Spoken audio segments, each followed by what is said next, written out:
You all right? Do you want some more food?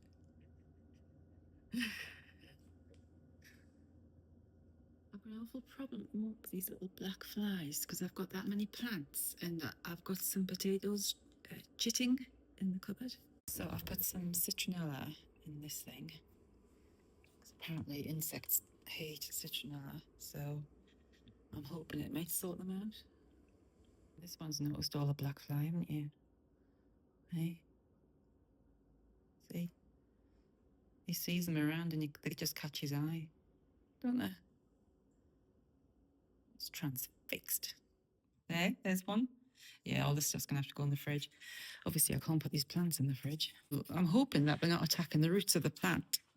But it shouldn't be because this is quite an established plant and it's got plenty little babies in it.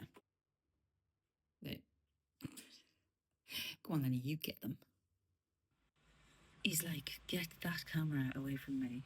You're going to go out, Lenny? Go on. Just for 2 minutes, get some fresh air. He's like, no, I'm fine here, thank you. You go out.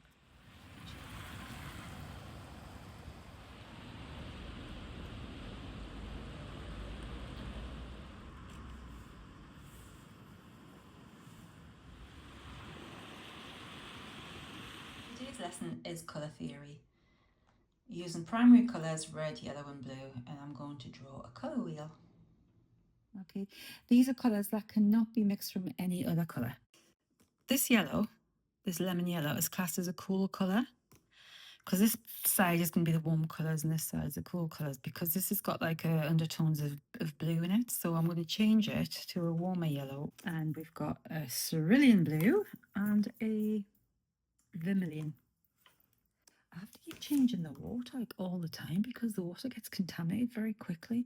So I don't want the colours to be contaminated. So for example, if I was, there's a lot of yellow in this. So if I use this with the blue, it's just going to turn it green, isn't it? So I'll go and get some more fresh water. Yeah, calm down. So there's your red. I'm going to take a tiny bit of blue. Tiny bit of blue. I'll go from the underneath. Add that. Maybe that's too much, do you think?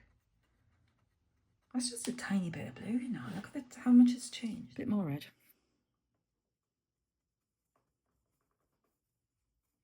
That looks brown, doesn't it?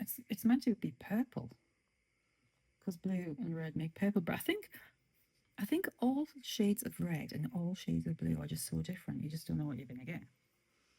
I'm going to add a little bit more blue. See what happens. I have no idea why this is going brown because I thought blue and red made purple. Well, the water looks purple-ish, a muddy purple. So, yeah, I'll keep going. So I'm going to add more of this blue to the colour, or maybe I need to add some red to this blue, and then they'll meet somewhere here. Sorry, the cat wants to come in, but I'm not letting him in because he'll run all over this. You would think I'd put black in there, wouldn't you? So that between those two colours, you've got these colours. Now we're going to go between here and here. See what we'll come up with in the middle. But I'm going to add the tiniest bit of yellow. Too much. This blue. Give it a good mix. Oh God, the cat's got in. See if I can get this done before he comes over.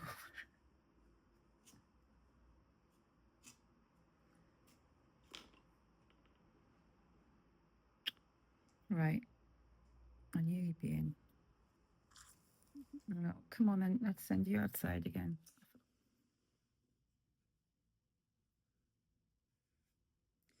So this is that blue with a touch of warm yellow. Nice colour, isn't it? I'll add a bit more yellow. Why am I whispering? Oh, I've run out of yellow. I'll have to get some more yellow.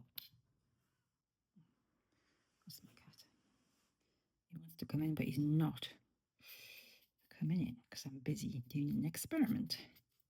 So I'm referencing from this book here. It's watercolor painting, consultant editor George James. Each color has different physical properties which you need to understand, as it will affect the way you mix and use it. Some colors are very concentrated and you only need a small amount.